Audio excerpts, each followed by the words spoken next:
तभी मयंक ने फिर कार को रोका और बोला, मोहिनी, तुम यहीं रुको, मैं अभी थोड़ा हल्का होकर आता हूँ। ये सुन मोहिनी फिर घबरा गई और सोचने लगी कि मयंक को रोक लूं, लेकिन फिर उसने सोचा कि एक सपना ही तो था और उसने उसे कुछ नहीं कहा।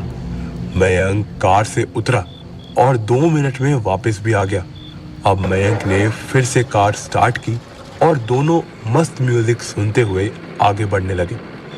कुछ दूरी पर पहुंचते ही मयंक बोला, मोहिनी, तुमने मुझे बताया नहीं कि तुमने मयंक से शादी कर ली है। ये सुन मोहिनी ने भी मजाक करते हुए जवाब दिया, हाँ हाँ, क्यों नहीं, तुम अपनी ही शादी को भूल जो गए हो।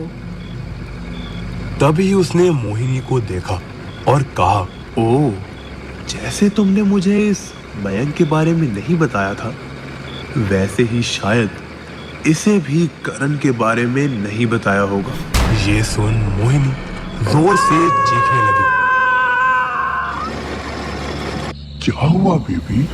ये सब पूछते पूछते ही मयंक का चेहरा एक दूसरे आदमी के चेहरे में बदल गया, जिसे देख मोहिनी जोर जोर से चीखते हुए कार से उतरकर भागने लगी।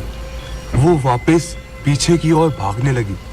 उसे समझ नहीं आ रहा था कि अब वो क्या करे।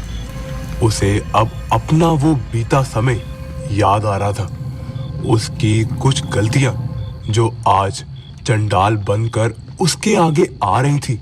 अब उसे बस मयंक की चिंता सता रही थी कि वो जोर जोर से चलते चलते बस आगे की ओर भागती जा रही थी, मानो कि उसे मालूम हो गया था कि कुछ अनहोनी हो गई थी। भागते भागते उसका सांस इतना फूल चुका था कि सामने एक रोशनी नजर आने लगी थी उसे, पर वो उस पुराने टूटे घर के बाहर जाकर बैठ गई थी और घबराहट के मारे वो वहीं बेहोश हो गई। और बेहोशी में याद आने लगा उसे वो सब जो कॉलेज के लास्ट ईयर में हुआ था। कॉलेज का फेयरवेल था और उस दिन मोहिनी बहुत ही सुंदर लग रही थी। सबकी नजर मानो तो बस उसी पर थी और करण, जो उसे दिल ही दिल में बहुत चाहता था, आज उसे अपनी दिल की बात बताने वाला था।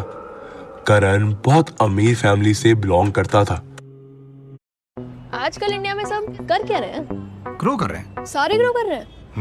भीड़ में खड़े खड़े।